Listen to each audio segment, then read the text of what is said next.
Good afternoon, and thank you for joining the Extended Day Ahead Market Working Group 1 meeting related to the supply commitment and resource efficiency evaluation topics. This is Christina Osborne from the ISO Stakeholder Engagement Group. I'll be providing support for the meeting.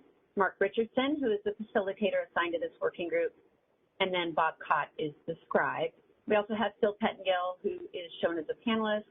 Phil is the coordinator overseeing all three of the active Edam working groups. The meetings for this working group are held weekly on Mondays and Wednesdays from 1 to 3. Participation details for each of the meetings is available on ISO's public calendar. So after I'm done with my introduction, Mark will quickly review last week's working group accomplishments, and then he'll discuss the purpose of the advisory showing and relevant scope items. And then he and Danny Johnson, who is the policy developer assigned to this working group, we'll go over the intent of the resource efficiency evaluation and the related scope items. And then at the end of the presentation, Bob Cott will provide a recap of today's discussion, and then Mark will review the topics for Wednesday's meeting.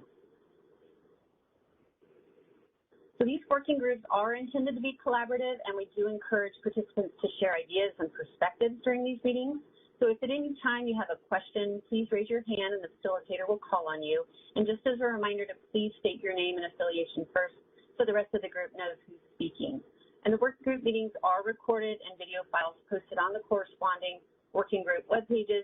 So please request permission from the ISO before reprinting any of these transcriptions. Stakeholders are welcome to present perspectives at these meetings. So if you are interested, please submit a request to present using the link located on the resources slide at the end of this presentation.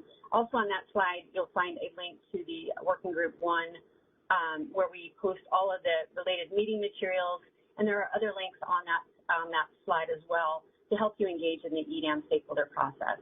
So with that, I'm going to go ahead and turn the meeting over to Mark Richardson. All right. Can you hear me okay, Christina? I can hear you. All right. Good afternoon, everyone. I hope everyone had a long, relaxing weekend and is ready to hit the ground running this week. First, I really like to take a step back and look at everything we accomplished last week. So last week, we reviewed and discussed the resource efficiency and supply commitment associated guiding principles. We went through the list of scope items that are relevant for this working group and modified them accordingly. What else? We decided on the appropriate order of scope items to discuss. So now we have a logical order that we're going to be organized while we work through these different items. George provided a Edam foundational overview and outlined the purpose of the RSC. And we ended last week's meeting starting to discuss some of the components of the 45-day ahead advisory showing. I think our group is making great progress, and I would like to see us continue that momentum into this week. So today's objectives: I'd like to continue discussion on the 45-day ahead advisory showing, discuss the intent of the resource efficiency evaluation, and then dive into the relevant scope topics that pertain to the RSC, and in particular, defining the requirement, defining the number of potential advisory runs we may need, and get into the detail around granularity. All right, next slide, please, Christina.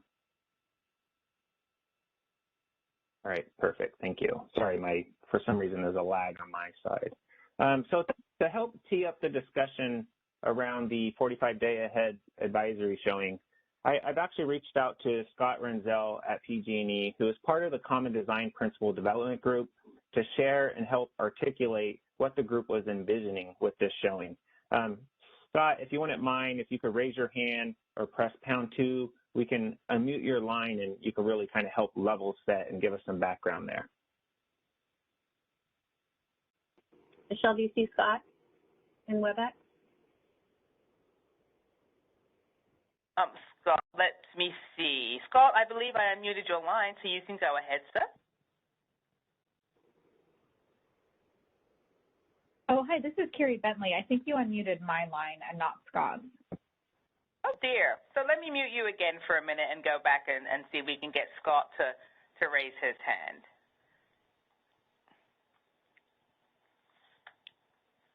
I do not see him yet. Hold on. Whoops. I'm looking for him. I do see Scott in the attendee list. Yep. There he goes. There I see his yeah. hand up. Sorry. All right, Technically Scott, you're challenged. good to Can go. you hear You're me now? unmuted. Yep, we can hear you loud and clear. Great. Sorry for the delay. Yeah, as we talked about, we reached out and we wanted to share a little bit of perspective on what the 45-day advance showing was really in hopes and envisioned to achieve when we talked about this, the concept. There was a robust discussion about what it should or should not be. And really inside of the technical working group, the concept that we had thought about was, and again, non-binding, preliminary showing, not a fixed what is on the sheet of paper, however it's delivered is the final answer, but rather prior to the, whether it's 2 days before or the day ahead market, giving all of the balancing areas the opportunity, whether the reports from the balancing areas, sending the ISO information so that they would have a good understanding that all of the areas and resources in the areas would be available for the process and would be included in a resource sufficiency test as expected. Again, it's really to try to drum up and get a better understanding as you cross. Many people were a little bit concerned about the RA paradigm in California. Obviously, California's RA paradigm has a 45-day showing. These are not the same thing. The intent was really, if you're going to be respectful of the RA programs and the planning processes in various areas for the Edam marketplace, the ISO should be aware as the market operator in advance if there are going to be significant challenges, significant weather events that might need to be addressed, that might need to, be on top of for additional resources that are in the market, or are there systematic problems that are happening with a particular area or areas, for example, double counting of resources. And the showing was never meant to be a public display of information, but rather information to the CAISO as a market operator to enable them to be able to react a little bit sooner than the day ahead market, to be able to say, hey, looks like we might have an issue here. Let me talk to the constituents that are involved and see if there's something that needs to be done or not. Only that. And again, as a non-binding showing, it was really allowing the ISO to be better prepared for what was coming down to it in the short time period. And part of the reason we moved back from just the resource efficiency test was, if you have issues like we were talking about double counting or planning problems in the overall process, we deemed it was inconsistent for us to believe that you could resolve all of them on the day. I'm sure some could be, but the idea was to try to get an advanced set of information just to help people in the ISO especially understand what might be headed its way. Let me pause there and open up for questions if anybody has any further information. Yeah, no, thank you, Scott. That was great. And just to highlight a few items that I heard was, so this is intended to be completely non-binding. It is not the final answer, right? It's the BA's plan heading into the day ahead market. This information was intended to be provided to the ISO, so it's not a report out there that everyone can kind of see, every other EDAM entity's plans heading into the month. I do see Kathleen and Dan in the queue, so let me go to Dan first and see if I can get a reaction to that. Go ahead, Dan. Yeah, hi, Dan Williams from Customized Energy Solutions. A question that I don't feel has been asked yet is just how the calculation of a diversity credit out of the EDAM comes into this advanced showing process. And I'm just curious if you could speak to that a little bit. We didn't cover it. Do I need to expand that more? No, we didn't. We didn't cover it. It would need to be open for discussion on what exists inside the advisory showing. There's not a per se template that we designed or thought through that says here's how all of it would work. And I know to comments that were talked about before, well, what does it look like? What shape or form does it come in? To be honest with you, we had a couple of ideas floating around the working group, but there was absolutely nothing set that said this is what it has to be in order for it to be effective for the ISO. And I think what we as a group had looked to was, the ISO to help understand what the information they would need to catch or address what I referred to earlier. And is that only for the 45-day showing, or was there not a discussion of how the diversity benefit, diversity credit would factor into the just the EDAM RSE in general? It was talked about. I don't know if I was referring specifically to the 45-day showing in my response, to be clear. Okay. There was talk of the diversity credit, but not to the extent that it was there that I recall. That was an answer that says this is how it would work in the resource efficiency evaluation. Right, and one thing to keep in mind, if it is advisory, do we really need to go down that, or is it more of a general plan? I see Danny here on the panel. Oh, go ahead, Dan. I'll let Danny weigh in, and I'll just kind of fill in maybe where I was going to with the thought. Okay, thank you. Danny, have you given any of this any thought from a California ISO perspective on what we would do with that information? Honestly, I think this conversation is helpful because it's helping to frame what type of information we'd be getting. I think what I'm hearing is this would be for the ISO to use to try to perform some type of validation in a forward time frame to give people better confidence that everybody's coming to the EDAM resource sufficient, and then possibly to address double counting of resource issues. How we would do that, or what tools we would need to, or what additional rules we would need to develop to address, let's say, the double counting of resources, I think we need to think through. Okay, that's helpful. I think just last week when there was some discussion of how far in advance should the advisory showing be and what is its utility, it seems like the closer you get to the EDAM operating day, if that's the right term, the more useful it would be to have a forecast of whatever diversity benefit or credit is going to be included in the RSE at that point.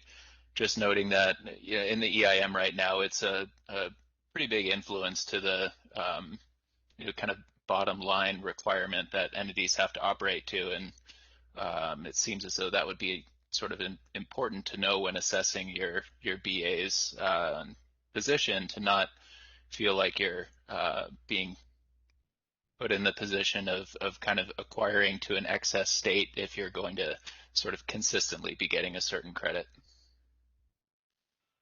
Yeah, Dan, I think that's a helpful point. I think as we look into this, we have to figure out, I guess, what forecast would even be used, because usually a 45-day advanced forecast is more of a planning forecast, which is probably significantly in excess of most of the days within that following month, and then figuring out the ancillary services and uncertainty requirements, less the diversity benefit would be also something that we have to think through.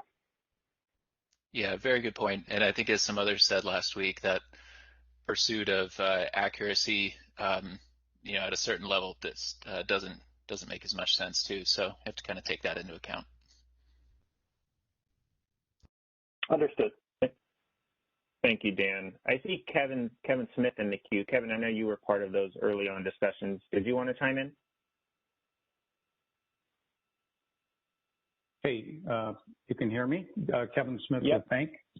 Yeah, actually, Yep. Mark, you kind of circled back on one of the things I was going to raise. Dan, as usual, asking really good questions. This goes back to one of Dan's suggestions earlier too, that a timeline. As we fill this stuff in, we haven't given a lot of detailed thought, as you know now, on this. It was kind of a rough justice. We need to be able to signal to the market operator and give them indication that whether there's a problem. We can't really get into diversity benefits that far out. I mean, I guess we could have some general idea, but we never talked about it in that level of granularity. But clearly, as we get closer to the active day, those types of things become more relevant. So as we get into shorter strokes and ramping up to that actual day of showing, those are, things we're going to have to talk about. But I think, again, your idea of a timeline and what's all going to kind of fall into that timeline and who's doing what, as we start to pull this together, I think it's going to be really helpful to have something like that. And I know there was, even in the earlier ISO straw proposal, there was a sort of a day in the life type timeline. So I think as we move forward, this is a good reason for having, these roles and responsibilities and how they fit into, 45 days all the way up to day of. Thanks, Kevin. That's helpful, and just keep it out there as a point of conversation as we narrow down on things. But thanks for accepting the question. All right. I'm going to go to Kathleen, and then I will ask that we table this. It sounds like we have a few more details to work out. So, Danny, if you don't mind, I'm actually going to ask maybe if the ISO can kind of take this offline, pull in the appropriate subgroup that kind of helps develop this particular principle, and maybe further vet and flesh this item out and bring it back to this working group when we get a little bit more meat on the bone, if that's okay. But first, let me go to Kathleen, and then we'll move on. Go ahead, Kathleen. Thanks, Mark. This is Kathleen Colbert from Vistra. And thanks for, I wanted to kind of make a comment and maybe pose a question for everyone to think about before that offline conversation, is asking ourselves what makes Edam not an ISO or an RTO. And I think there are a few things, but like one of them, in my mind, one of the big ones is that by not being an ISO, not talking about expanding ISO RTO, resource adequacy planning is one of those processes that's not included in something when you're not doing an ISO or RTO, other forward processes as well. I think that having that principle and belief is something, important to get, to have a specific conversation around before moving much further. I think there's another thing that I heard, I hear in that explanation was signaling to the market operator. And I think there's something in there that I want to tease out to say that, highlight that I may be hearing a little conflation of what CAISO's roles are within the CAISO BAA, where CAISO both performs CAISO operates the balancing authority area within the CAISO, within the CISO BAA. And so it performs grid operations, which is one function, but it separately performs market operations. And I just want to be clear that the grid operation function, responsibilities, are different than those of the market operator. Are they entwined? Of course. But I want to caution the group, because when I heard them referring to market operator, I'm actually hearing that they're thinking that the CAISO should do grid operator actions. And one of the principles and understandings that we had of Edam is that the Edam BAAs would not be turning over their grid operations to the CAISO, only the market operations. So I understood that they would still retain the responsibility for manual dispatches in their area, that they would have the ability to respond to reliability events in order to best support their fleet under their reliability standards. And I am flagging this because the entity responsible for ensuring that they become sufficient and can respond to reliability issues within the Edam areas, I would propose is still the Edam BAA grid operator, because CAISO is not taking over grid operations under Edam, only market operations.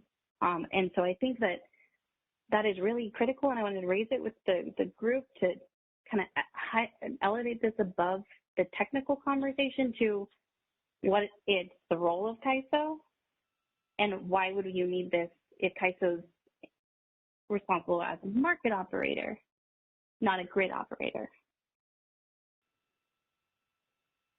Thanks for your comments there, Kathleen. And, I think you raise a decent point. And, from this working group standpoint, as it relates to the California ISO's role being market operator, Edam, RC and kind of the different hats that are being worn. I would like to hopefully focus today's discussion on the RSC, and your comments are heard, and I think, Danny, if you can take some of those comments back in the beginning of Kathleen's statement around what this looks like and what the intent of the showing is, and how the ISO would validate that information with that subgroup, and then once it's further vetted out and flushed, maybe bring that back to us for discussion with a little bit stronger proposal. Does that sound reasonable? Yeah, I think that sounds reasonable, Mark, and is probably a good use of our time. We have a lot to tackle in this working group, and I think we kind of understand the intent behind the principle and then some of the other positions out there about implementing that principle. So I think allowing us a little time to process this information and get back to you would be appreciated. Thanks. Yep, and I do want to just address the chat comment that came up around, is it the load serving entity in the separate EDAM BAAs that are providing this information? I believe the intent was at the EDAM BAA level, not the LSC level providing this advisory showing. So I just wanted to make that clear to everybody. So Christina, if you don't mind, I'm actually going to skip ahead. Hey, Mark, before you move on, can I ask a process question? Yeah, I'm sorry. Is that Kathleen? Yeah, sorry, it's Kathleen. I have a process question. Yeah. I think that your suggestion makes sense. I just am wondering where, like, we're doing these working groups. We have clearly, there's various opinions across the stakeholder community. What is your vision for how we either document, decide to move forward one direction or another? Because just to throw it out, but explicitly, like, we do not support advisory showing 45 days in advance, yep. Period. So how do we move forward with that? Because I hear you saying bring back a proposal, but if it's already moving on to a more technical proposal, isn't that moving past the question of if we should even be discussing it at all? Does that process question make sense? I'm sorry, I'm a little confused. Yeah, so the purpose of these working groups is to try to find common ground on the three main topics for the resource sufficiency evaluation. So we are going to document the different options and opinions, and these may get put into the California ISO's initial straw proposal. We understand that not everyone's going to be on the same page for these various topics, and we're just looking to kind of try to find that common ground so that when the straw proposal does come out, we have a good starting point. We're not looking to decide anything today. And the reason why I asked to kind of take this offline, we have, I believe it's 20 working groups left for the resource sufficiency evaluation and supply commitment working group. So I hear this is still early on as it relates to the advisory showing and the thought process. So I'm really looking for those in the beginning who brought this forward to further vet and flush that out to get a better understanding of what that looks like for the entire group, and then really kind of try to maximize and be more efficient with our time on kind of diving through some of the RSC items. But we are documenting everything. There was a summary posted earlier this morning for last week's conversation, and I think as we get into more of the details around RSC, we're really looking to find those common grounds on what everyone agrees on, understand that people have different various points, document both of those options, and as a community, see which option works best for going forward with EDAM.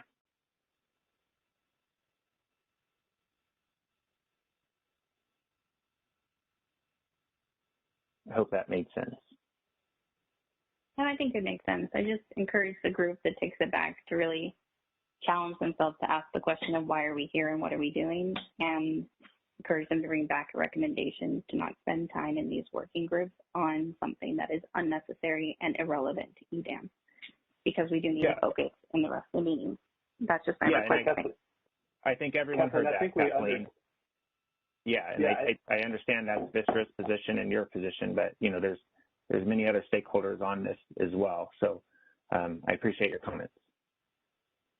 And Kathleen, All right. going forward, I think our offline discussions on this, like we all realize this isn't going to be a 45-day RA-like check for the EDAM. It's more, is there some type of advance showing that gives all of the different partners who are joining EDAM confidence that the resources that they plan on using aren't being double counted and that they do have some plan to meet their showing. So I think that's at least the approach that we're going to take in thinking about this. So hopefully that makes you a little more comfortable knowing it's not going to be a required RA type showing. It's going to be something in between that and just providing extra information for the ISO. That does make me more comfortable. Thanks, Danny. All right. Thank you, Danny, and thank you, Kathleen. All right. Before I see Tong and I see Carrie, and I will get to you after we get into the next slide. So I apologize for not getting to you now, but I really would like to move on. All right. So Danny, I believe you captured what needs to be taken back, and please keep me appraised of the progress you're making and when you guys are ready to bring that back to this forum, and we can make sure to tee that conversation up and have the associated presentation materials ready. So Danny, George last week, and since I have you on the line, kind of walked the audience through what the purpose of the RSC was. Do you mind providing what the ISO believes the overall goal of the RSC is and maybe why it's needed, and then potentially help us understand what the test is actually validating and testing against? And then I'd like to hear from stakeholders to see if that's consistent with what you believe the intent is as well. And then we could kind of start diving through some of the details. Sure, Mark, thanks. So I think on this slide, we actually probably should have switched the main bullets. I think really the intent of the test is that second bullet, which is just giving each EDAM participant confidence that all transfers that are going to occur are actually going to be based off economic displacement, and that no entity will be able to avoid forward procurement decisions because of the EDAM. I think how we would do that is then embodied in that top bullet, which is ensuring that each BAA has physical schedules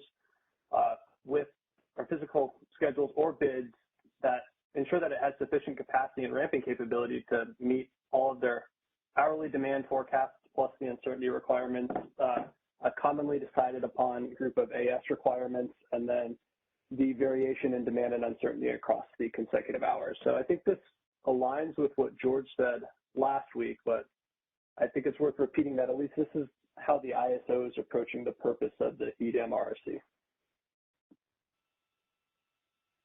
Thank you, Danny. Can I get a reaction from the audience? Tom, Carrie, I know your hands were up previously, but and if it's around the 45-day ahead showing, I'm going to ask that you please refrain from commenting on that. I'm trying to move on. We're looking to make some progress here. But if it's related to RSC and what Danny just covered, by all means, Tom, go ahead and unmute your line and weigh in.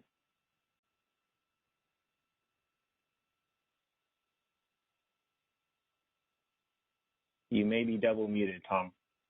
Okay. Now can you hear me? Yeah, good. Yep, I hear you loud and clear. Yeah. Go ahead. Well, I'm not really clear what the RSE intends to do.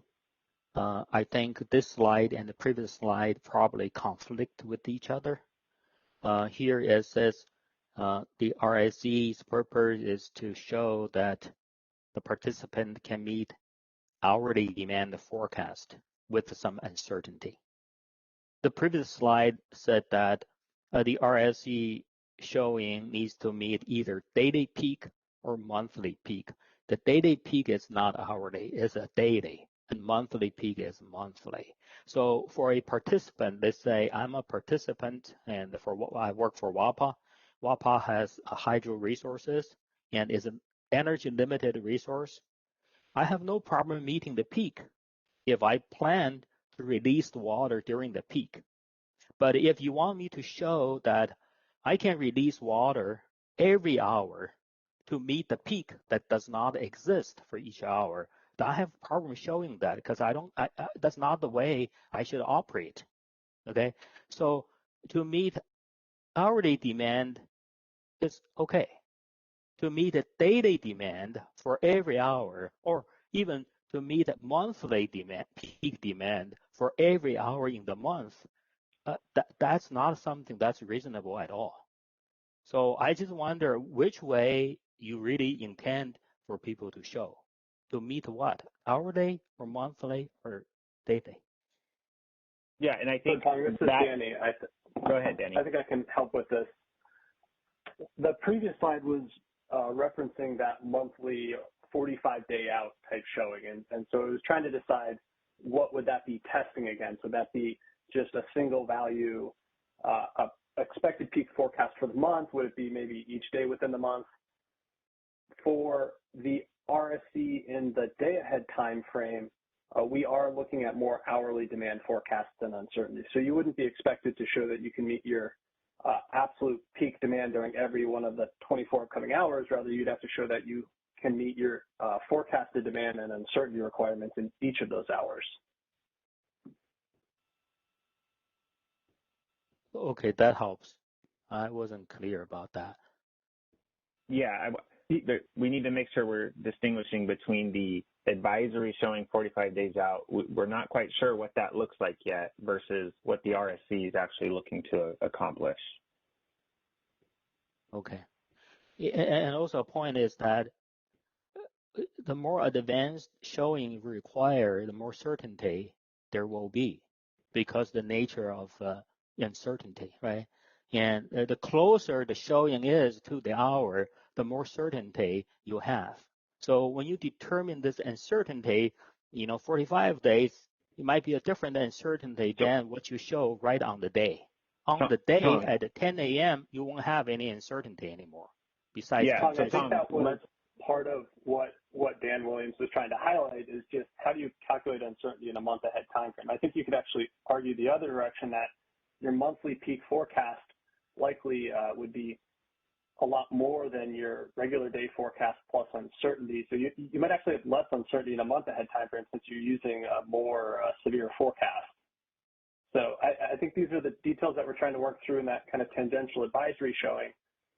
The forecast for the day-ahead RSE would be more targeted to the uncertainty that could arise between the day-ahead time frame when you're running the day-ahead market and that hour in the following day.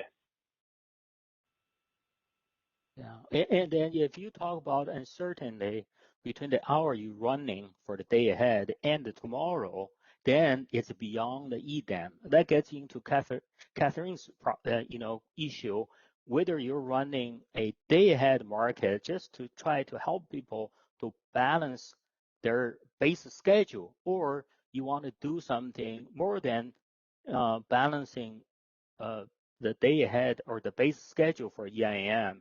You're getting into the grid operation, the EIM. And the EIM itself has resource sufficiency, balancing all that requirement. So it seems there is overlapping of the requirements.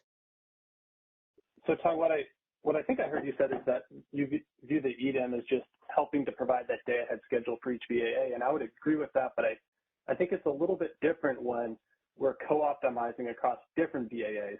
Our intent here is to make sure that everybody has supply that you can rely on that transfer coming from your neighbor. And that's kind of the track we're taking with this.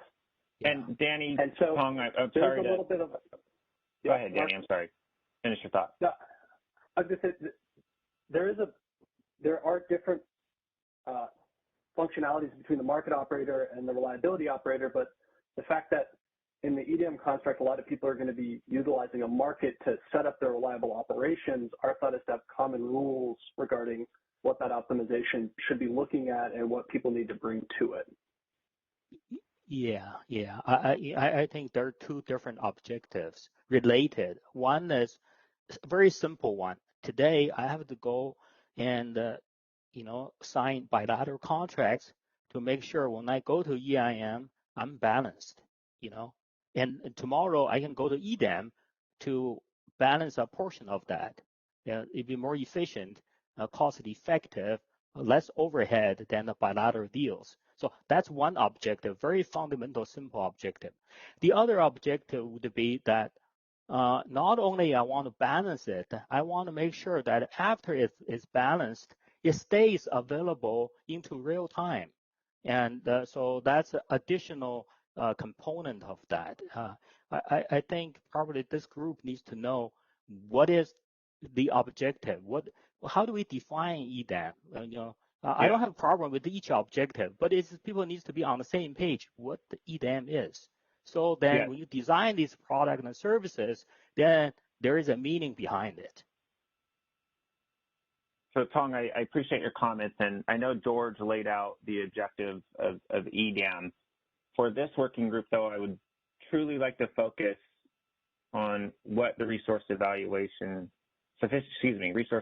evaluation is going to be and what that actually looks like. That's the purpose of this working group. So I hear your comments. I appreciate that. And to the extent we could provide clarity by other means, I'll have the ISO look into doing that. So as it relates to if there's any comments or questions around the purpose of the RSC as Danny laid it out, I would like to take those comments now. If it's related to the 45-day ahead showing, the intent of EDAM, or anything unrelated to the RSC, I'm going to kindly ask that you lower your hand so we can continue making progress within this working group. All right, thanks, Mark. Thank you, I appreciate it. All right, so Carrie, I'm going to go to you. I appreciate your patience. Hi, this is Carrie Bentley with the Western Power Trading Forum. I have 4 quick points that I'd like to make on this, but they all, I promise Mark, have to do with resource sufficiency. So the first one is questions around deliverability. And I noticed on your page 7, you had granularity and detail, but the relationship between showing a physical schedule and showing deliverability wasn't on there. In my mind, you have 3 questions related to deliverability. You have whether the CAISO is going to do an internal deliverability check to make sure the resources are available. There's deliverability between EDAM BAAs that I think needs to be discussed. And I know that has crossover with the second working group, but I think there should definitely be a placeholder here. And then 3, deliverability for external resources and how that works in EDAM. For example, we have MIC in the CAISO, but it's unclear to me whether the CAISO is going to create an additional concept that doesn't exist in EIM today for EDAM entities who want to show resources for the resource efficiency evaluation from external resources to EDAM. So that's my point 1 that I think I would like to have added to this working group. Point 2. Can I ask you something real quick, Carrie? Yeah, please. Do you agree with the purpose as Danny laid it out for the RSE? I think that the lack of description around deliverability has me uneasy because simply showing resources and preventing leaning and ensuring that there's just economic displacement without getting into whether the resources are actually available, I think perhaps doesn't go far enough. But generally, I agree with how Danny laid it out. Okay, thank you. And then go ahead. I believe you have 3 more points. Yeah. So then the next point I want to make relates to CRR modeling and allocations. And again, I know that's a different group, but and I'm not going to talk about the 45 days in advance, but in advance at some point in time, CRR modeling does rely on an expectation of both transmission and resource dispatch. And without some sort of understanding of how EDAM entities are going to have resources available and what transmission will be available in advance, that will make CRR allocation impossible. So I think that consideration should be part of the resource sufficiency evaluation details, simply because without that information, CRRs would be impossible. And then the next one is on the interconnection between resource sufficiency EDAM and the sorry, my headset keeps cutting in and out. Resource sufficiency. So you're breaking up pretty bad. Yeah, no, that was just my, I lost connection to iPhone. So resource sufficiency in EDAM and resource sufficiency in real time. And I have a quick example here, Mark, bear with me. So let's say you pass the resource sufficiency in EDAM, we get that all worked out. And then there's economic displacement. That means long start resources aren't started, such that now EDAM entities are insufficient for their resource sufficiency evaluation in real time. And I don't know. I apologize. I see that. We're losing you quite a bit, Yeah, Carrie. I know. I'm sorry. I did hear your third point, and that is a topic we are going to discuss later. It's one of the scope items around how everything from Edam, if anything at all, rolls over to real time and what that looks like. So that is something that is captured.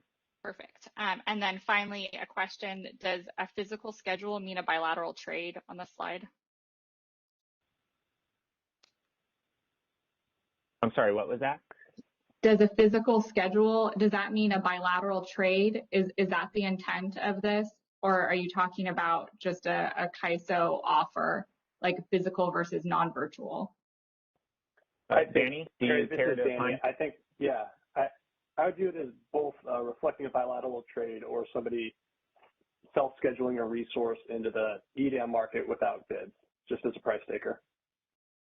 Okay, so is the intent here that that they could take are you saying that for the RSC you would have someone who has a bilateral trade offer that into the Edam market, or should we separate out physical schedules and bids into the Edam market, and then physical schedules that reflect a bilateral trade that will feed in through a different mechanism in the RSC?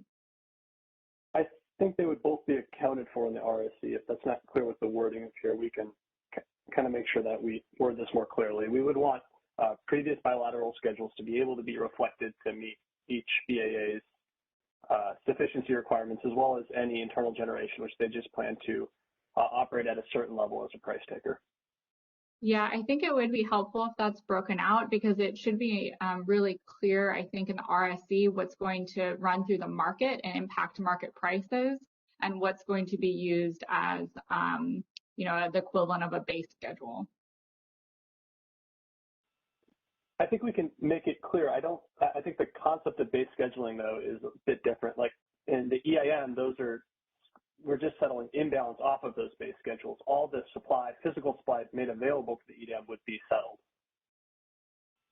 I think that maybe taking a step back, that should be something we talk about, because I think the idea that it's incremental in EDAM still exists, and people may have long-term bilateral trades that they're perfectly willing to show in the RSC, but they don't want to have clear and impact the market price in the day-ahead market. And it would be inappropriate for them to do so.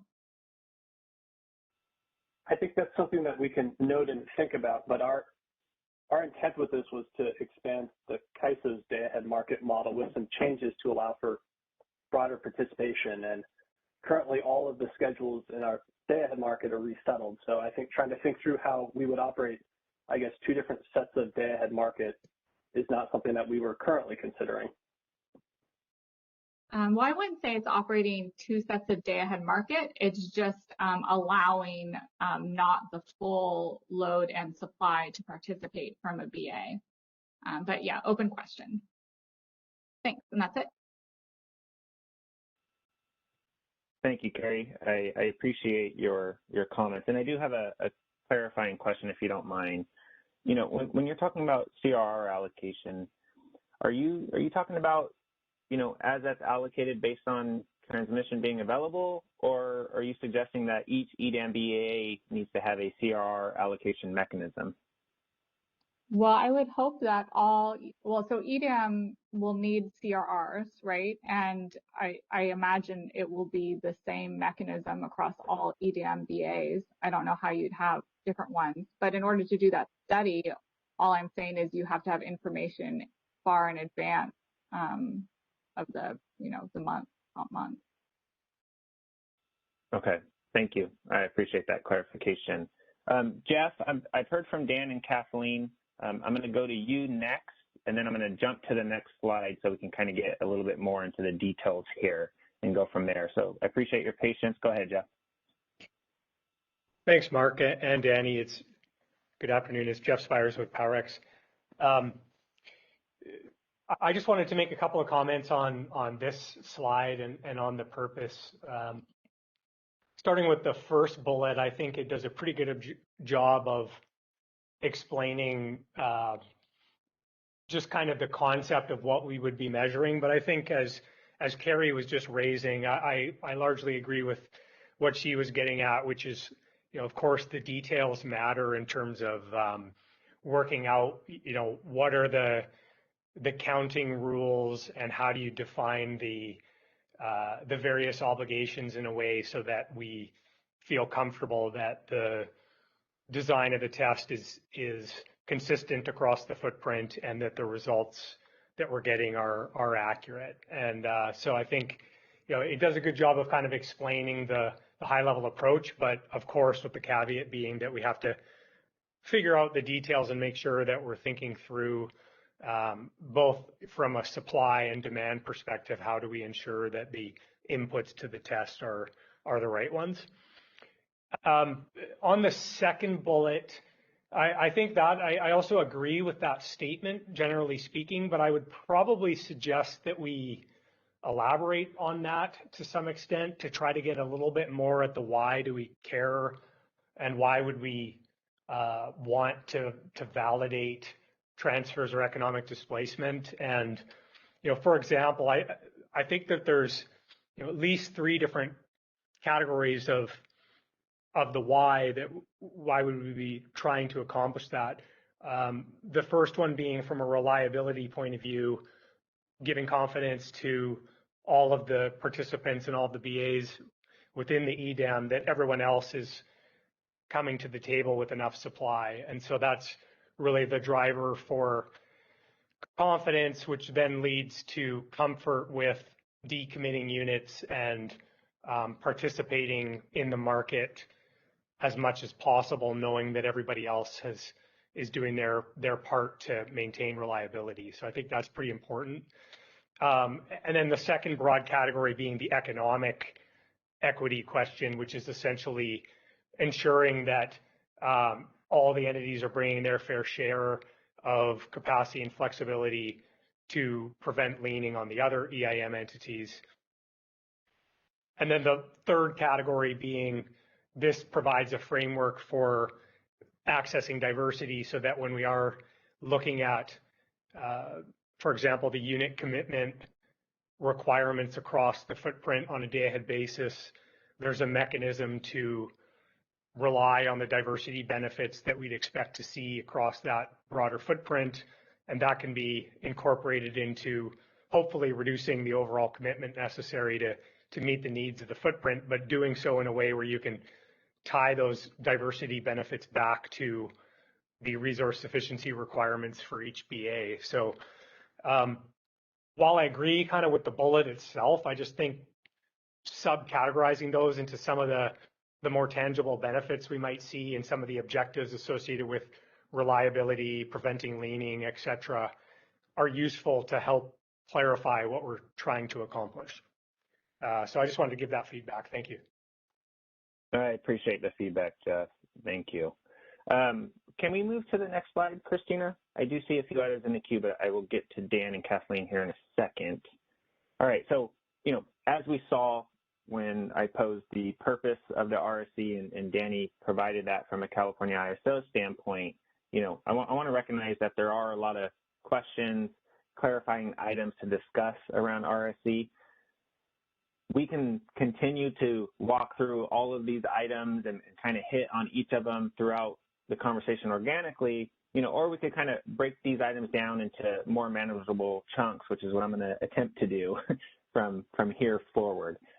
So I want to try to primarily focus today on the items you see listed here. To the extent we get through these items, if time permits in this meeting, we can absolutely kind of go back to and maybe start talking about, well, what resources or supplies should actually count and things like that.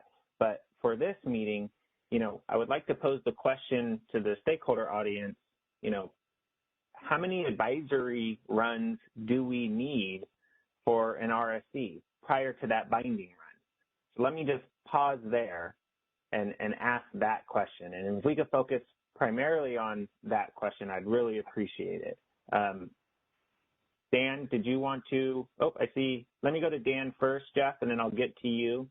Dan, did you want to address that particular question specifically? I don't really know where this fits in, but I think it does speak to that question if you want to hear me out. Sure, if you don't mind, go for it. Yeah, I'll try to make it as succinct as possible. So it was on the last bullet of the last slide, but I guess it builds into this. And that's that I feel like we have a difficult time answering some of these questions without identifying sort of where the intertie or bilateral market ends and the EDAM takes over. And it can kind of in two areas. So with the EIM, it's somewhat easy because at roughly T minus 75 or T minus 55, you kind of snap a chalk line, all your bilateral trading is done, CAISO has considered its intertie offers, and then the market can take over and optimize from there. But we haven't really identified what that looks like in EDAM, and I think what's being missed in the conversation is sort of where uncontracted resources fit in this puzzle. So if you have an IPP resource that's not under an RA contract to go to CAISO, it's not under long-term contract with the BA that it sits in, sort of how do they bid and still provide short-term capacity to the market in the day-ahead space? Do they get counted in the EDAM LSE BA as available capacity, or do they just get left out of the equation? And I think that speaks to the sequencing of the way that the market is envisioned. And the way that it's being discussed so far seems like it's very vertically integrated utilities with just kind of optimizing their own system or long-term contracted resources, and is kind of missing out on the expectation in the Western markets that you can do more transacting, and that we probably do want entities to be able to do prior to either running the resource efficiency test or at least running the EDAM itself. Yeah, no, thank you, Dan. And maybe you can help pose a time to the group, so let's just say EDAM's closing at 10 a.m. and the binding RSE, I think as we talked about earlier, was 9 a.m. What makes sense? Is it 2 hours prior? You mentioned T75, T55 for EIM. Is it at 7 a.m. we have a quote unquote advisory RSE run? What would you think would suffice? To be honest, I'm still a little bit kind of mixed up in the high level vision for how the markets interact with each other, and even what it means to be doing bilateral transacting in that sort of before the day ahead market run space. So I feel like I need a better understanding of how the CAISO is envisioning this working before it's really possible to answer that question. And maybe I'll just let Kathleen take the microphone here and see if that moves us in a good direction. No, I appreciate the question there, Dan, and I'll definitely see if someone from the ISO would like to opine on that, or if we wanted to move on. So Dan, just so I understand what you're saying, you're asking how would an IPP participate that isn't contracted and is shown as part of a EDAM entity's base or resource plan that the RSE is evaluating? Yeah, I think that's part of it, just where they fit into this future world. But of course, alongside IPPs, there's a vertically integrated utility that, because of their system conditions or resource picture, just has length that they could be offering into the market beyond what they need to pass their resource efficiency test, and maybe they are still desiring to narrow in their position, through a form of the day-ahead market that works today, that's maybe priced differently than EDAM. And it just kind of goes to Kathleen's opening question of roles and defining those, grid operator versus market operator. I also think BA versus LSE and the ownership structure for resources that are kind of spread out throughout the West and participating in the markets today. So are you kind of getting at like a sequencing of when the EDAM is being run and the market's actually being run, that same residual capacity that may have been offered into the EDAM that's in excess of what a vertically integrated utility wouldn't be also bilaterally transacted during that time? Yeah, I mean, what triggered the thought was the term economic displacement on the previous slide, that that feels like that's something that you do after you've gotten your supply-demand position to a point that you're happy with, then being optimized by the market. And it seems like there still is a place for there being market transactions in front of it becoming an economic displacement clearing in the way that the EIM is. Yeah, I think that we would want to allow for bilateral economic transactions to take place that then could be represented in those resource demand supply plans that the RSC would be evaluating. Yeah, and then also where does kind of the existing intertie market fit into that, either for the CAISO or potentially for the EDAM areas as well? Okay, I think that you've given us something to think on. Thank you, Dan. Jeff, and then I'll go to Kathleen. Go ahead, Jeff. Jeff Nelson, you want to unmute your line? Hopefully I'm unmuted. Can you guys all hear me? Okay, good afternoon. Okay, so everyone's probably got a different vision on how this is going to work, but since Edam is now a day-ahead market, I'm just sort of focusing on the day-ahead process, not sort of the EIM real-time process. I'm envisioning that there's going to be some sort of single submission and some sort of single result. Single meaning for all 24 hours, because the day-ahead market clears all 24 hours at once. So is that sort of the current thinking? And then I've got sort of some comments that people will have to, show that they can meet all 24 hours as part of this process. Yeah, and Jeff, I think that's what we're thinking. Yep, and I think we're getting a little ahead of ourselves, Jeff. So that's actually under the granularity and detail for hourly verification. Okay. Well, do you mind? Oh, go ahead.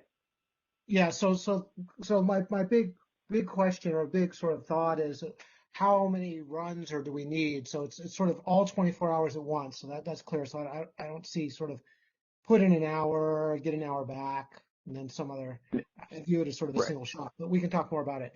But the real question is how much sort of pre-runs and how much curing period. I think we need to first answer what is the consequence of failing before we answer what is the necessary precautions to prevent failing. If failing is really draconian, if really, really bad things happen if you fail this test, then we need to make sure there's plenty of opportunity to know you're going to fail and plenty of opportunity to cure. So that's just my thought. We need to know what the result is for failing before we decide how important and the timing and the steps needed to cure. That's all. Thanks. Thank you, Jeff. Kathleen, did you want to comment on, prior to that binding run, how many potential advisory runs we may need? Sure. Although I do think I already proposed something at the last meeting on this answer, if you'll recall.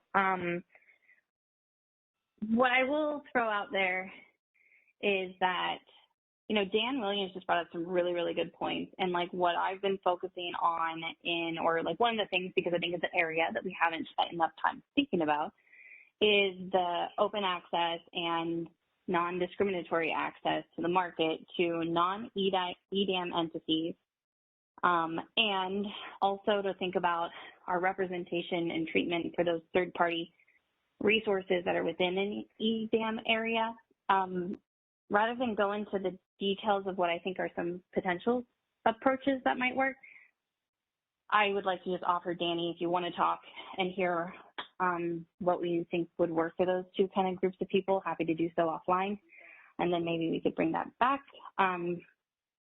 But the reason I don't want to delve into that is because I was really hoping to ask a first-tier question on the last slide, and I know you moved on, but it's really important that I think we start with when we say leaning, what does leaning mean in the context of EDAM?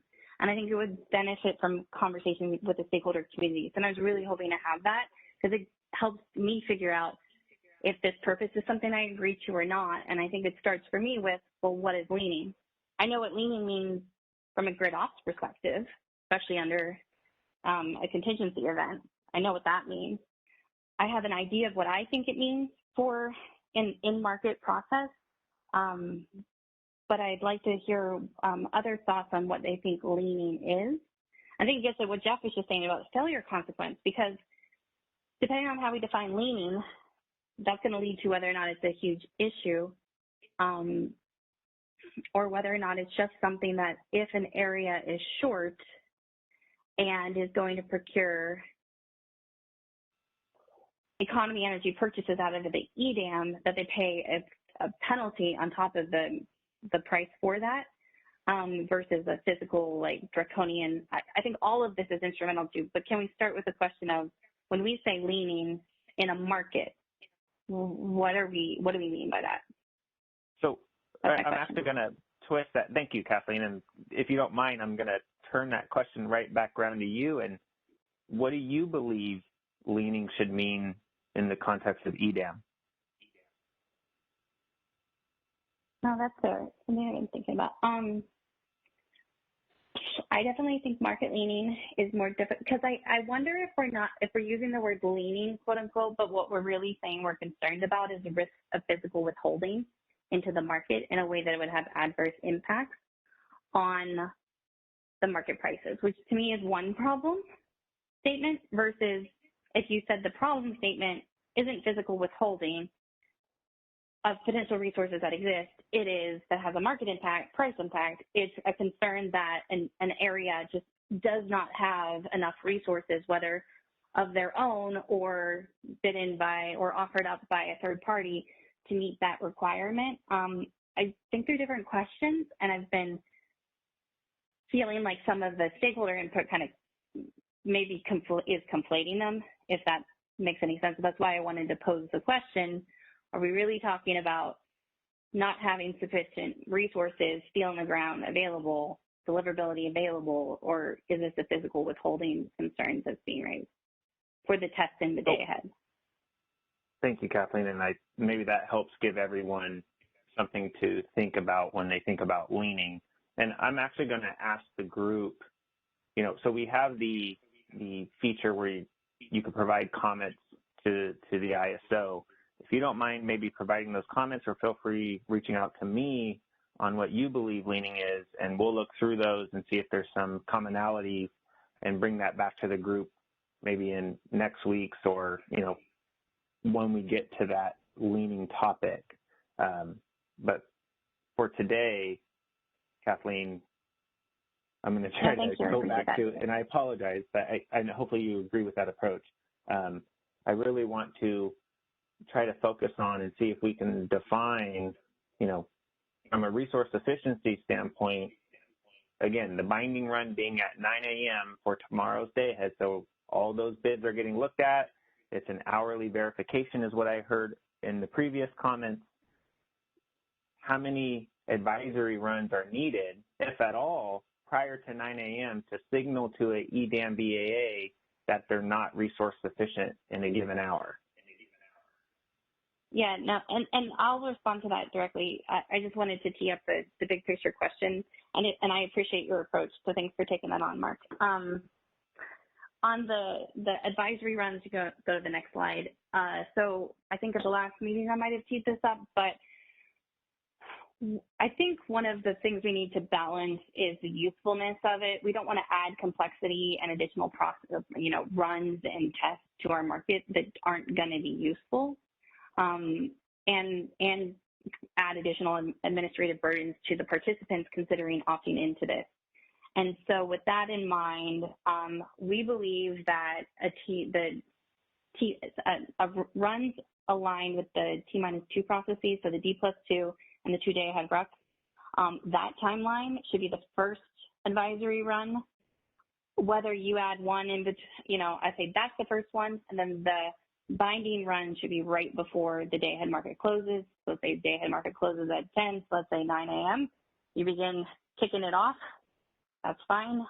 Whether you add more in between, I don't think I have a view, and I think that's more on the EIM entities. If you ran an advisory run, let's say at 9 a.m., 2 days prior, received the D+2 results, to go out and do their other pre-market activities. Is there use of a 10 p.m. run? That's something I'd pose to them, but I think the first run is T-2, and aligned with those D+2 runs. And the last one would be right before the day ahead market. I think 2 runs is probably sufficient, but open to other EDAM entities saying they'd like 1 in between. Perfect. Thank you, Kathleen. I appreciate you kind of getting to some of those suggestions. So what I heard was a 2-day ahead run, and then, you know, potentially maybe another need for an evening run. I'm going to say T-1 the day before, and then, you know, 9 a.m. would be the binding run. Jeff, I see your hand up. Did you want to opine on timing of these runs? Hey, Mark. And just a note on your comment. Flag that is evening on T-2. Gotcha. Yeah, I was more towards the leading and basically the concept that the person is bringing enough to the market that people can clear the market based on what they've brought. So I'm not sure how you do that in the test, but that was my thinking on leading. And sorry, I'll put my hand down. And who was that? Was that Jeff Nelson? Yeah, I wasn't sure if they're calling on PowerX or SCE. So yeah, so if you brought enough that you can take care of yourself, then you're not leaning. If you haven't brought enough to take care of yourself, then you are leaning. Thank you, Jeff. And again, I would like those. So Christina, thank you for providing the link in the chat. To the extent you wanted to comment on what you believe the leaning definition is in the context of EDAM, you know, by all means use that link and we'll take a look at that feedback and then bring it back to this group later. All right, so I heard 2-day ahead run, you know, and does that mean everyone is submitting adequate offers into the relevant system that far in advance so that the California ISO has a set to use and take a look at whether or not that entity is going to be sufficient? Carrie, I see your hand up. Go ahead. Hey, this is Carrie Bentley with the Western Power Trading Forum. I had a request as to the CAISO letting us know how long the runs would take, assuming you have a deliverability check, without a deliverability check, assuming you have, you know, imbalance reserves baked in and you're checking for ramping and that sort of thing. I like Kathleen's suggestion of the 2-day ahead run, but it's really unclear to me how long these runs will take and then what the output will be. So I think that would be helpful in answering this question. If you could add also, you know, incorporating outages and then perhaps a zonal AS check. I know Danny said AS was up in the air, but if you're checking against that too, all that seems like it would add time to doing these runs. And the day ahead market already takes a while to run. So I think we need to know what our constraints are before we can answer this question. So you're looking to further define what the RSC is checking against prior to establishing how many runs make sense and when?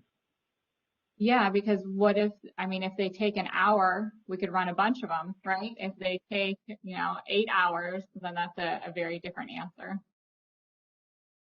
Likewise, what information do you need? How firm do you want the outages to be? Are you checking deliverability, that sort of thing? Right. So I'm actually going to call on the California ISO. Danny or George, did you want to comment on what Carrie just brought up?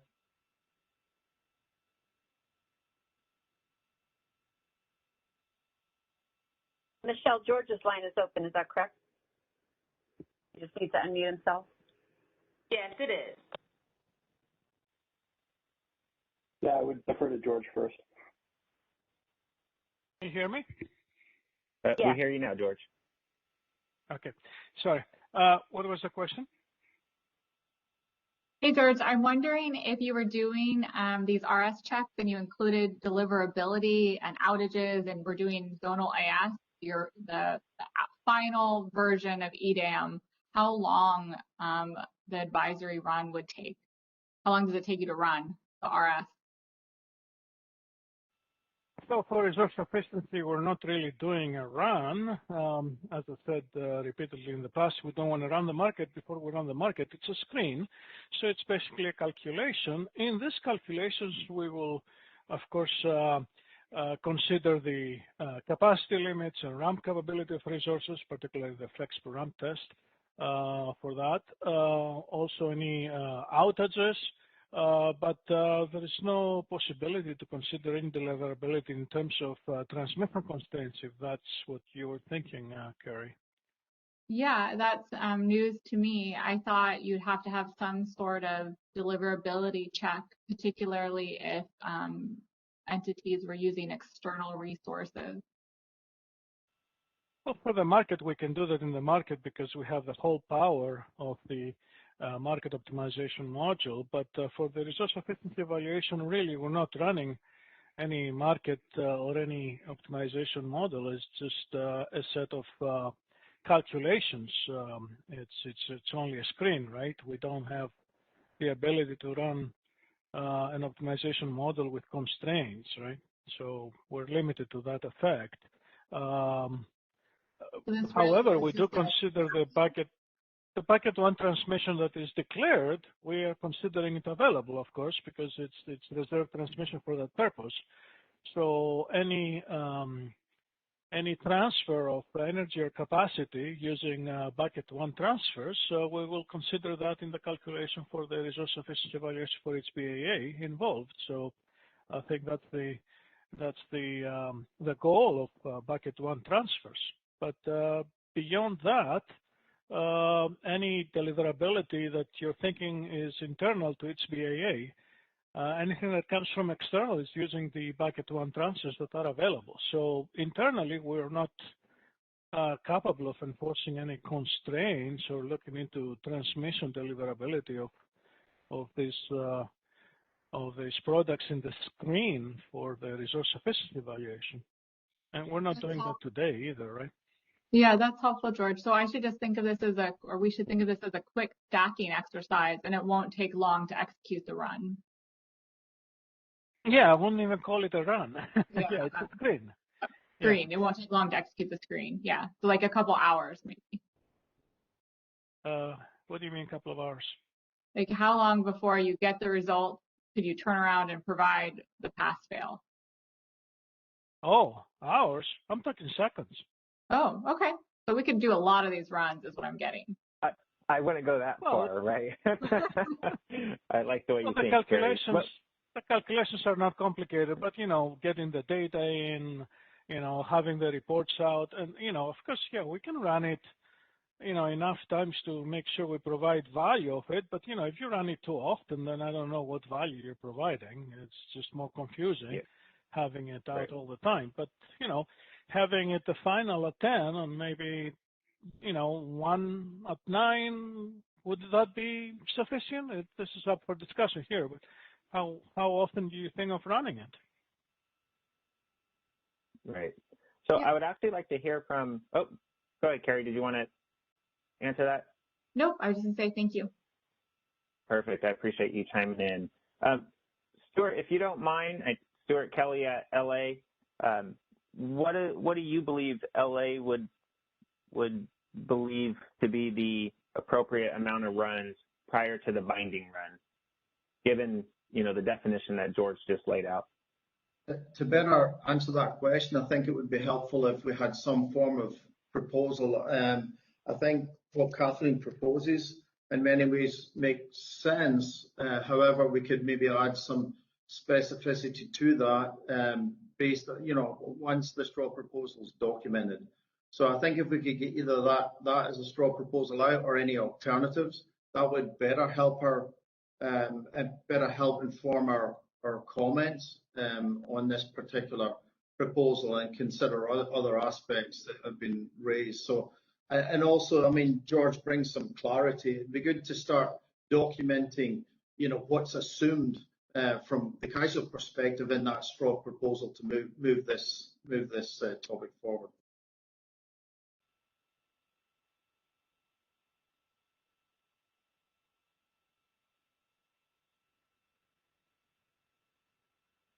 Thank you, Stuart. George, did you want to respond to that, or Danny?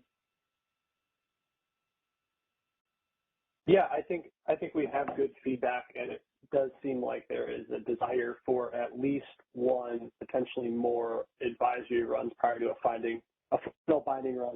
I've heard that maybe use some of the D+2 bid data and have an advisory run that far out in advance to provide entities with additional time to bilaterally contract and secure additional supply going into the day ahead runs where we might have an advisory run and then a final binding run would be a good place to start. I think unless I hear something otherwise, that's kind of the way we'll think about this in putting together the straw proposal regarding the amount of advisory runs. Thank you, Danny. And, is that common agreement across the group? The value in those advisory runs is really what we're looking for here. Want to understand to the extent you need a bigger heads up or more time, letting you know that you're not necessarily passing the RSC. Let's go to Kevin Smith. Go ahead, Kevin. Hey, Kevin Smith, thanks. Actually, I think what Stuart said was good. And George, I want to jump in and clarify because, you've got bucket 3 and other things that, we don't know, and that will have a lot to do with feasibilities and other things depending on what transmission ultimately gets optimized. But I think as a group, even going way back, and Mr. Spires had a lot of involvement in this. I mean, we wanted this to be a fairly simple process. And I don't think we thought too much beyond the day of type showing. And I think even the CAISO's early straw proposal kind of embodied something of a 5 to 6 a.m. bilateral and, a 9 a.m. test and, an opportunity to cure between 9 and 10. But having a little more lead time is something we should probably be discussing. And, as long as it doesn't become overly burdensome and onerous on the EDAM entities that are performing a lot of functions. But I think that the idea, we never got beyond the day of, in my recollection of discussion. So it's an interesting concept. And I think that the direction you're going, Mark and Danny, seems reasonable to us as far as maybe sketching something out and, seeing what it looks like. Thank you, Kevin. So I'm hearing 2 day ahead, 6 a.m. morning of, 9 a.m. morning of, and that should be adequate and suffice for entities. Are there any other EIM entities that would be willing to raise their hand to opine on this so I can call on you? Well, I wouldn't, sorry to interrupt, Mark, it may well be adequate, but we would just want to compare to the ability to cure, be it looking at gas purchases or whatever, or further bilaterals. So I think it's a good starting point at minimum. Okay, thank you, Stuart. Mark, this is Dan here, not an EIM entity, but just had a couple more thoughts, if that's okay. Sure. Yeah, Dan from CES. So there's been a lot of discussion in the EIM RSC of trying to make the test as simple as possible while still being effective, and I think the amount that can be achieved within EDAM will say a lot about how much the timing matters. So if a BA can very confidently say, I know what my load forecast is, whether that's coming from the CAISO or they develop themselves, I know what my resources are, I know what's on outage, I know any transmission constraints affecting resource availability, then really the only input they're missing is the diversity credit that the ISO can see, but the individual BAs can't. And to the extent that then the individual BAs can, have a process that gives them accurate results, then just being able to check that with the CAISO is a lot cleaner than sort of a 6 a.m. test being something out of the blue for them that they then have to go and sort of move a bunch of things around, if that makes sense.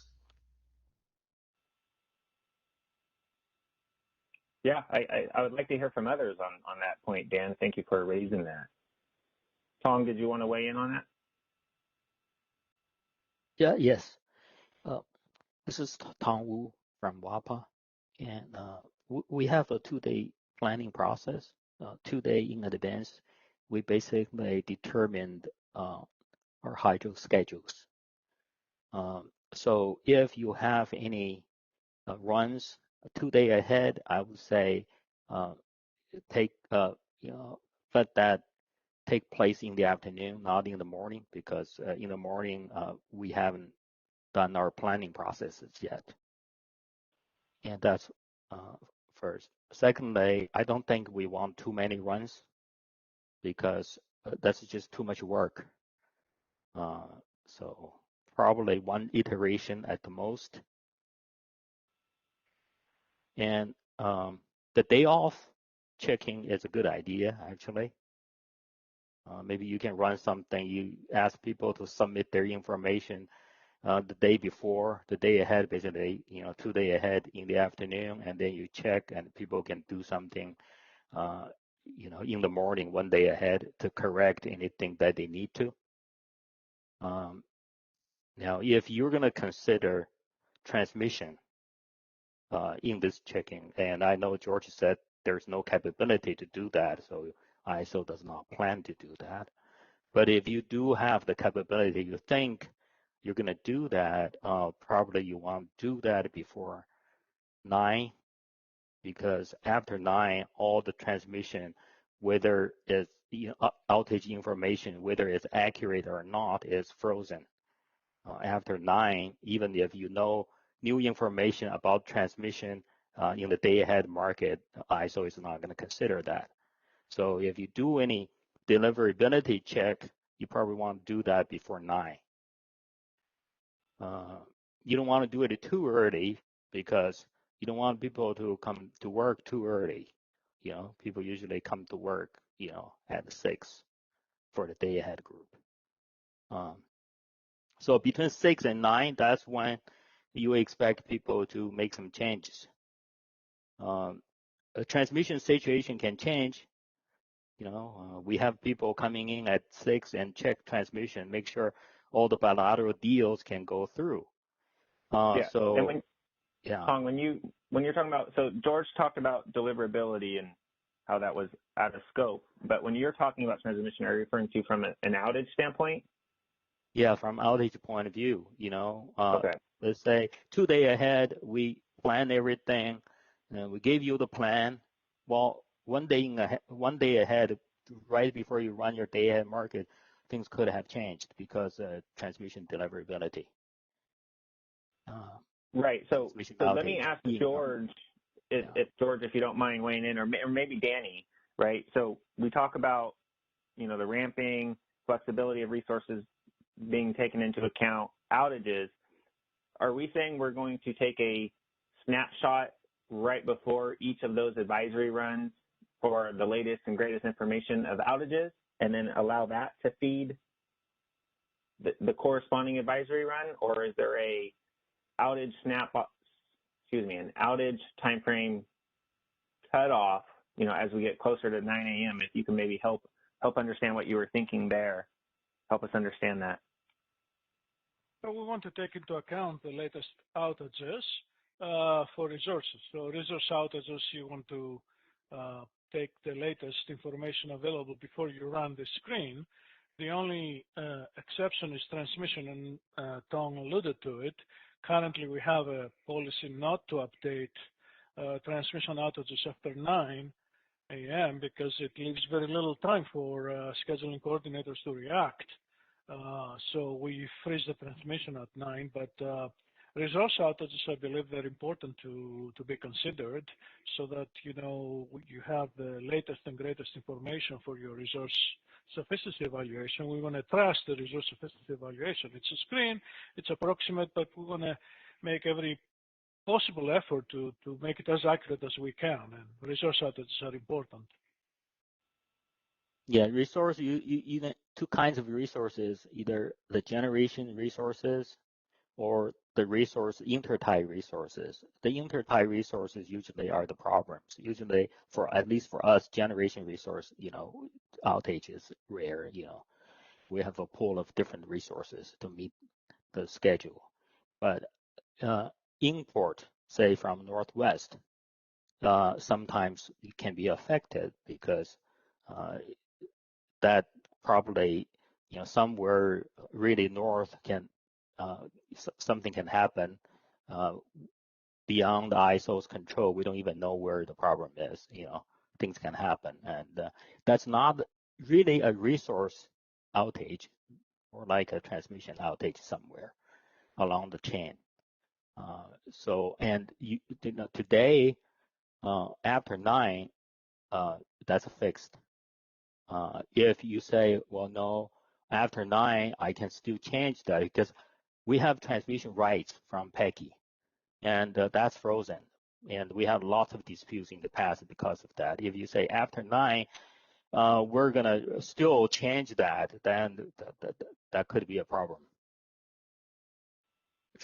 Resource outage is fine, but, transmission outage, if after 9 you still change that, that doesn't leave us time to change anything. Anything happens after 9 needs to be considered in real time. It's not like it's not going to be considered. Right. It's just in what market you're going to consider that. No, we hear your comments, Tong. Thank you. I'm going to move on to Kathleen. Kathleen, did you want to opine on number of advisory runs and associated timing? Yeah, sure. I just want to throw one thing out. I had a thought based on what Stuart and Kevin were saying. And George, the level of ease of which George described the vision, which maybe needs to get more complicated to get everyone comfortable with it, and we move away from that, but let's just live in that world for a second. The level of ease that George was describing, I would pose a question of whether or not we're making an unnecessary, I made an assumption that it was more complex and would need to be, and when we say run, I mean screen, run the RSE test at one time for all of the LSEs. If that assumption is not valid and it's something that could be done on an individual LSE basis at any point in time in 2 seconds, is there a world in which maybe we do these tests at these times, but then give a standalone tool to the Edam BAAs in order to update between the T-2 and the day of test? To respond to kind of Stuart and Kevin's concern. Let me comment, Kathleen. There was a time that I was also thinking that if it's a simple enough screen, we could even provide a functionality in BAA op for Edam BAAs to actually perform an advisory test on their own, on demand, which is, if we keep it simple enough, I think it's possible, and that will solve all this problem of trying to coordinate. Each BAA can do the advisory verification of their RSC at any point in time. However, there is one critical input in this RSC evaluation that makes all the complexity, requires coordination and specific times that we have to have the test if we want, again, the test to reflect the latest and greatest information, and that's the uncertainty requirement. With the changes that we are implementing in the flexible flexible product refinement initiative, where we change the calculation of the uncertainty to take into account the latest forecast for demand, solar and wind, it makes this calculation dynamic at the point that you decide to perform it, so that you can have the latest forecast. So it's not easy to do it on demand anymore. And I believe we do want to apply these premises in the calculation of the uncertainty in the day-ahead market, of course. So because of that, I think we need to decide what times we'll have this screen to be performed, so that we have the calculation of the uncertainty performed at the time based on the latest forecast that we have for VAR and demand, so that we have the best, most accurate calculation that we can have in the RSC. If we are going to do it on demand, I believe we won't be able to have this input dynamically calculated on demand. It's too complicated. So we'll probably have to use some canned amount from some time before, and that will erode a little bit the usefulness of performing the test on demand because you will have stale data. So I don't recommend that. I think we should put our heads together, find out what are the best times that we can perform the screen, and just do it with the latest information that we have at that time. So if it's going to be 2 days ahead or the day off, whatever, let's decide here in this work group and go with it. Thank you. Now, that's a lot of helpful context, George. And I think what I was just saying was an augmentation to what I suggested prior, not to get rid of it.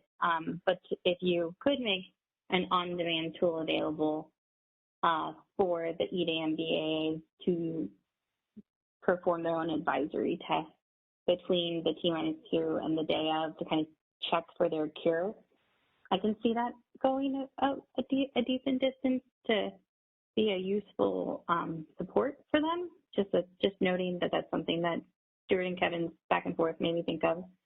I think there's more than just the uncertainty that could drive the complexity for like a binding, but I think we have to be mindful of what's the advisory purpose. And in my mind, the advisory run purpose is to provide information to the EDAM BAA for them to have an indication of what they need to do in their practices to bring themselves in resource efficient into the day ahead time frame. And so it's really additional information for them in that time frame for their pre-market activities. But the binding one, totally agree, needs to be single time. I just think, and I think there's value in doing one prior at a single time. And I wanted to clarify, in my mind, that T-2 advisory run is the advisory showing that we were previously talking about. And where I think the market operator role, it is clear it's a market ops role, that we run D+2, check it out, we see what's going on in our 2 day ahead rock if we run that. And it gives the market operations a sense of what they're going into the day ahead with. I think there's also important questions in that time frame because, which will give information out of those runs. Obviously, I'm going to say obviously, but maybe it's an assumption, we are not extending an extremely long start commitment process into EDAM. That's all pre-market activities.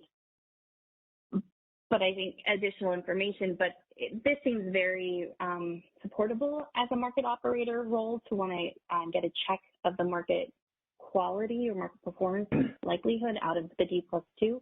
Just really, so in my mind, this is a substitution for the other scope items, but just a suggestion to think about solutions and tools to provide their entity. Thank you. I appreciate your comments. And George, thanks for weighing in there. I'm going to use this as a segue. We have about 20 minutes left to try to hammer out a few more of these detailed discussion items. I think we heard from the audience there's potentially a need for a few advisory runs and the latest and greatest information being used in those runs. So I appreciate everyone's comments and feedback on that.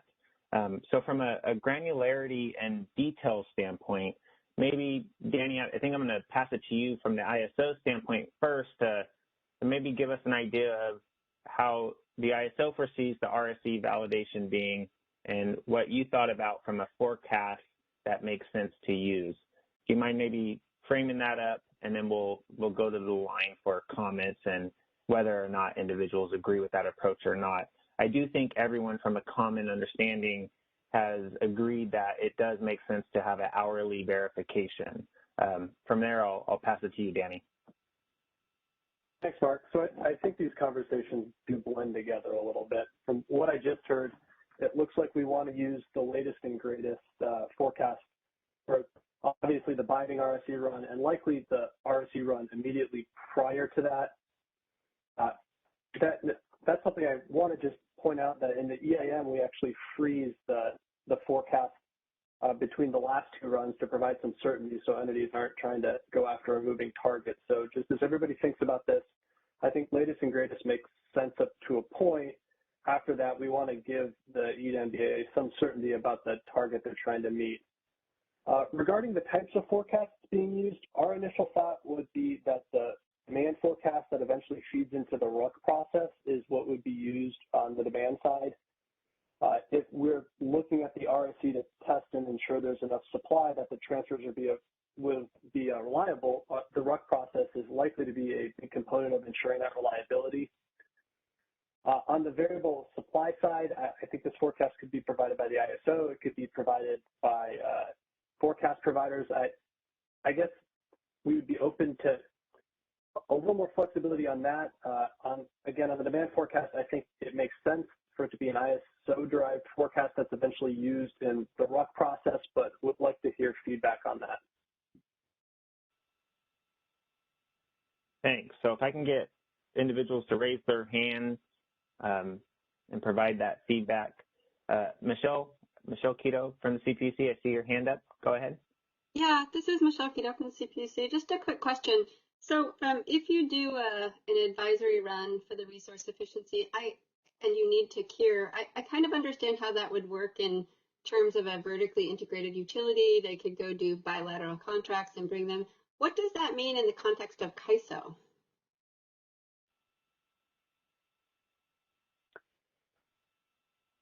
My thought would be in the context of CAISO, the forward procurement that the CAISO and California has done would feed into this RSE process, and that would be what gets tested against.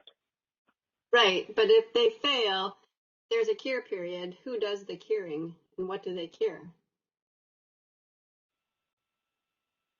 Are you asking if that ISO would want to have some type of CPM to try to cure an Edam RSE deficiency? No, I guess I'm just trying to understand it. So in the context of an EIM entity that's vertically integrated, they might go and buy, a bilateral energy contract at the tie, right? And then they would show that. I'm just trying to understand. I mean, basically, the CAISO just fails or doesn't fail. Is that what I'm hearing? I think that is likely the correct construct. Yeah, it would pass or fail based off our forward secured supply. Okay, so for everyone else, there's a cure period, but essentially for CAISO, there is no cure period. There is no cure. No, Michelle, this is George. I disagree. I mean, and it depends on how the results are going to be published. If they're going to be published for everyone to see, if you're failing the test as a BAA, this is obviously because there's not enough capacity that is bid into the market or enough flexibility bid into the market. So it's a signal for the scheduling coordinators to put some more resources in the market, put some more bids or bid some more flexible resources. So there is a possibility to cure this, and once the results are published, scheduling coordinators can react to it. I mean, this is the whole purpose of the advisory RSE to provide an alarm that you got to do something, otherwise you're going to fail the test. And right. There is a Yeah, I guess the only thing I'd say, George, is it wouldn't then be a coordinated response. What if everyone out goes and tries to cure that 1,000 megawatt deficiency? There's no coordination, right? I would assume that scheduling coordinators, if you're talking about the ISO, perhaps the utilities can coordinate, but this is not up to, well, I don't know. It's up to them, and whether we need to have some formal coordination process or not, I guess it's not part of this discussion. Maybe there should be a discussion on that for the ISO per se. But for the entire Edam community, the purpose of the advisory RSE is to flag any issues and provide ability for scheduling coordinators to react to it. Now, how they will coordinate that response, I guess it's up to them to develop any procedures or, anything that needs to be in place. But Okay, thank you. Thank you, Michelle. All right, let me take a look at the queue here real quick. I believe I saw Jeff Nelson's hand raised. Jeff, did you want to respond to that previous conversation? Yeah, I wanted to follow up on it. I mean, George, I don't think utilities can coordinate, especially in the procurement of supply. That doesn't sound right to me. And also, utilities bring a certain amount of bids themselves, and all the other entities do in the ISO. But in addition to what we're just sort of bringing, there's a huge market out there that participates in the ISO that we have zero control over. We don't tell marketers how to participate in the market. So I just don't quite see what it means for the ISO to fail and what the response should be of the ISO participants. If a lot of marketers show up with bids, the ISOs pass. But if the marketers decide not to show up with bids until the real market, the ISO fails. I don't understand the framework.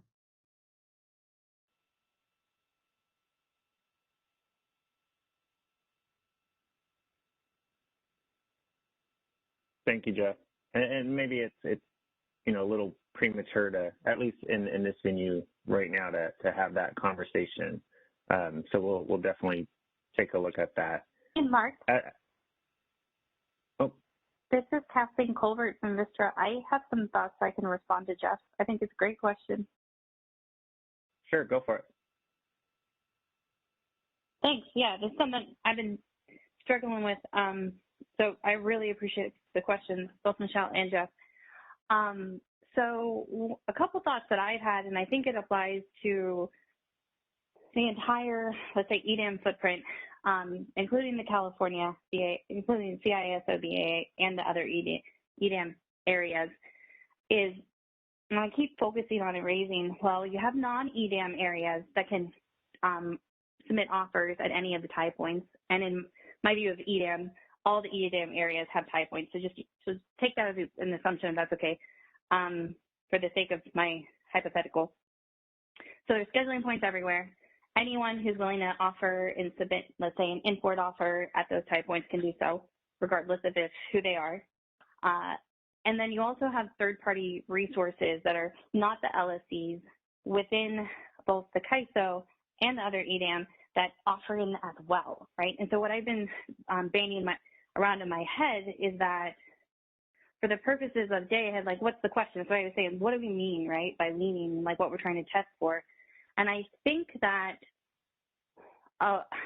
you have to take in, at least my current thing is, you have to take into consideration those import offers as well as the third-party offers towards meeting the test for a given BAA. But there's some complexity there, and when I alluded to with George, well, I think there's more complexity. One of them is it's easier with an import at a specific tie point into that area. If there's not, if there's ATC supports that, then okay, maybe count that. If versus the third-party resources, because they can effectively be dispatched and injected to provide energy pretty much anywhere across the footprint.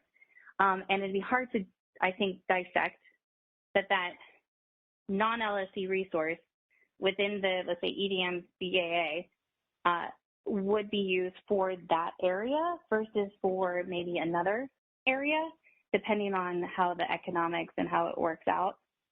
So I was wondering if maybe there is a system-wide approach, and maybe this gets at Dan's diversity benefit to some extent, of if third-party resources offer in and intertie marketers to provide that energy, that it gets counted for, and maybe it's counted for differently, interties into the EDAM BAA is counting towards it, and third-party resources, as long as deliverability kind of, we're good with those assumptions, maybe they're a pro rata, you could show them or count them towards providing additional energy or supply against the demand on a pro rata basis. I mean, these are the hard questions of how to do it. I just wanted to float that I've been thinking about it, and I do think it's really critical that across the board we factor these in, because to Jeff's point, there's a lot of people who participate in these markets, and I think that's been one of the biggest challenges of getting to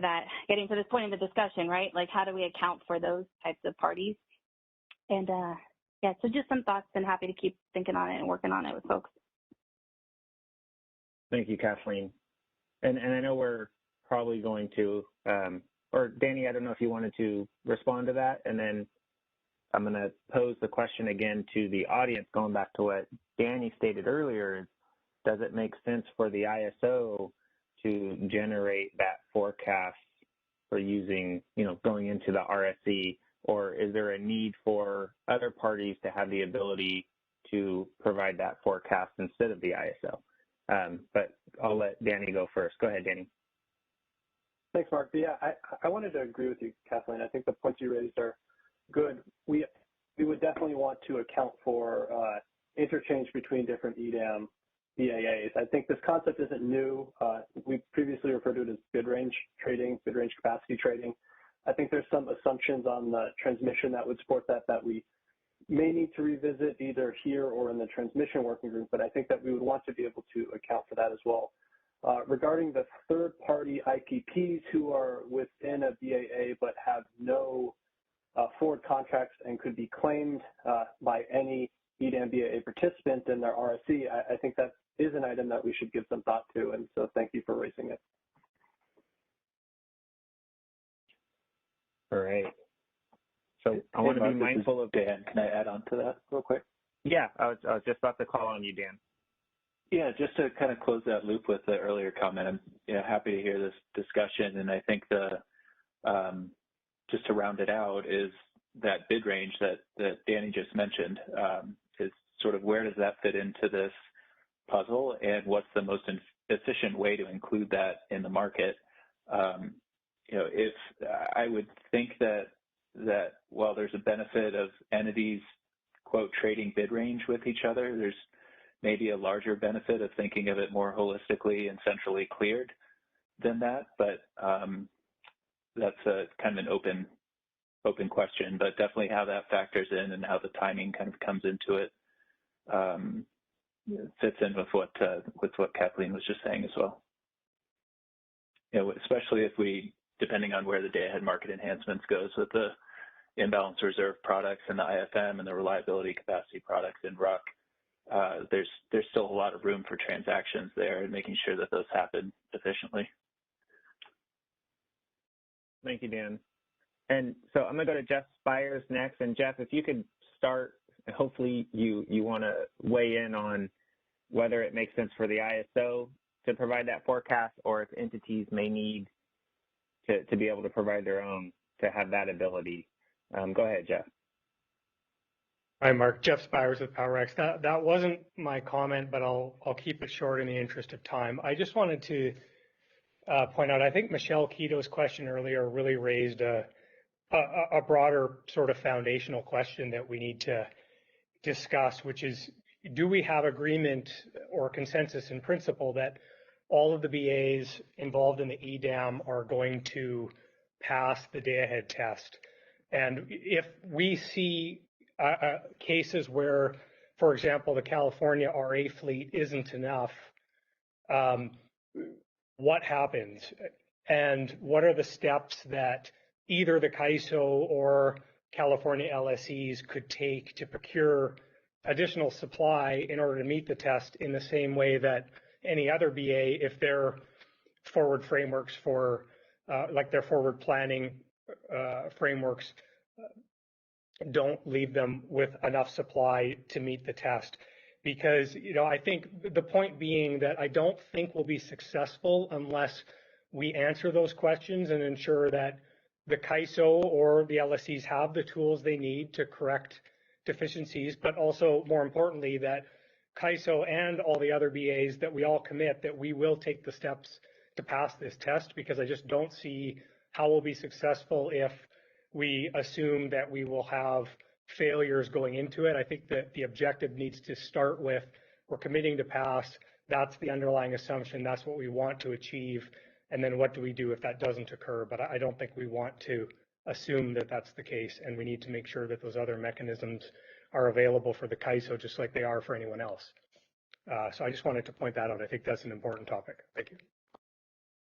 This is Michelle. Could I respond to that? Michelle, in the interest of time, I'm going to have to ask you to hold your comment until potentially the next meeting.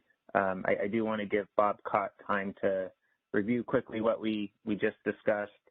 And then I want to, maybe I'll pose this when we get to the last slide, if so in writing, to the extent everyone could weigh in on, does it make sense for the ISO to develop and build this forecast getting used in the RSC, or is there a need for entities to have the ability to also be able to provide their own, and the ISO would consume that forecast and use their own forecast in the RSC? That would really help us, or excuse me, help the California ISO in kind of building out that straw proposal. Christina, if you don't mind going to the... on that, Mark? I know you're short on time. Can I make a quick comment on that? As it pertains to the forecast, yes, please do. Yeah, I think it's going to be important to offer both. And the reason I say that, I know that the EIM forecast is not really forecast. It's not focused on day ahead or further out. But we need to look at, if it's only going to be from the ISO, we need to look at the accuracy of that forecast, because I'm seeing double digit, 15, 80% it being off, which obviously that's in a day ahead time frame, and a 2 day ahead time frame, it's going to be a big deal. So we have to make sure that if it's provided by CAISO, at minimum, there's some accuracy check when we compare forecast to actual, because otherwise you would be dealing with that forecast uncertainty plus any other uncertainty introduced, and those two things could compound each other and just make the test untenable. Obviously, if the individual entities were providing forecasts themselves, there'd be some concern about maybe forecasting too low or whatever, and how could folks get level of comfort that the forecast being provided by the entity is somewhat accurate itself, and if that's demonstrated not to be the case, how do you remedy that? But if it's coming from the ISO, we need to focus on forecast accuracy, and that's going to take some time. This may not be an issue for every entity, but I know it's an issue for some, and CAISO would want to start looking at that. Yeah, no, great point, Stuart. Danny, I'm going to ask for you to provide a reaction to that, and then I'm going to turn to Bob Cott to help close us out. Thanks for your comment, Stuart. I totally agree that the forecast needs to be accurate. Our thinking on at least it being an ISO-generated forecast is then we're only working on forecast accuracy with a common methodology for forecasts that are being used in the test for all participants. So I think to the extent that the CAISO would look to offer this, we would want it to be as accurate as possible and would work with BAAs to ensure it's as accurate as possible. If entities do want to use their own forecast because they wouldn't want that process, I think we would need to think through any other design issues that would incent those forecasts to be as accurate and to have consistent methodology with what the CAISO would be using. So thank you for your comments. All right, next slide, Christina. All right, so just a quick check-in. We went through the accomplishments. The advisory showing is going to get tabled and further vetted, flushed out. Danny and that core team will bring that back to this working group. We started diving in on resource sufficiency evaluation. We're able to cover some of those details. We got a sense of what it made sense and how many runs were needed from a timing perspective. It looks like we're going to be further vetting this forecast item. Stuart, I appreciate your comments with accuracy and entities also having the need to be able to provide their own. So I think the California ISO heard you there. So next steps, maybe when we look at next week, or excuse me, this coming Wednesday, we start talking about what qualifies to be counted towards the RSC. Bob, did you want to give a quick recap of today's discussion? And then we'll have one last moment for any questions or clarifications from today's discussion. Sure. Can you hear me? Yep. Yeah. So just I think you kind of touched the high points. We discussed the 45-day advisory showing, and as you stated, that is going to be taken back for some additional details and brought back to the group later. Then we went into the resource efficiency evaluation purpose, and there's a lot of detailed discussion and questions there. And I think that I think there's more discussion to be needed there. I will have some detailed notes. I am going to be posting reports at the end of each week. The notes from last week were posted this morning, and they're available. I think it's on the January 5th meeting site, so you can look at those in detail there. We went through the advisory screen discussion, talking about a lot of discussion and different ideas about a single submission and a single result, and then also some ideas about a 2-day ahead, 1-day ahead advisory, followed by a binding screen. And I think the idea was that these ideas would be sketched out for review at a later meeting. There was a discussion about including diversity credit and some comments about not having too many runs because it creates more work. And then maybe a demand screen by BAA. So I think we're going to see some more proposals there for further discussion later. And then we had the granularity and details discussion where we got into forecast demand and our alternatives. And I think it sounds like we're going to need to have a little bit more discussion there as well. All right. Thank you, Bob. I appreciate overall that. Summary. Yeah. Thank you. All right. Next slide, please, Christina. All right. So we have 2 minutes here. I want to pause for comments. And Michelle, I didn't mean to cut you off. Maybe I'll come back to you given we have another minute and a half or so. But, are there any clarifications needed from today's items? Kind of what I stated is, maybe this coming Wednesday, we look to discuss what qualifies to be shown and counted towards the RSC. So Michelle, I'm going to go to you first. Thanks. I just wanted to respond to the PowerX comments, and I just want to be clear that I was saying who is going to cure on behalf of the CAISO BAA. I didn't say that we were going to fail it. And if we think everyone is going to pass the first time, then why do we have a cure period? If that's, I know we're not going in that direction, but the idea is that people might inadvertently fail and they get a cure period, or it might be a higher than a 1 in 2 or a 1 in 5 monthly forecast. The other thing I'd note about the forecast is the RUC forecast isn't really meant to be an accurate forecast. It's meant to cover like a very high confidence level. And so that concerns me somewhat because will we be using a very high confidence forecast for every EIM balancing area as well? So that's just a thought. Thanks. Thank you, Michelle. And we are at 3. I want to respect everyone's time. Again, I really appreciate everyone's engagement. Good discussion today, and I look forward to our discussion on Wednesday. With that, everyone have a great rest of your afternoon, and we'll talk later. Thank you.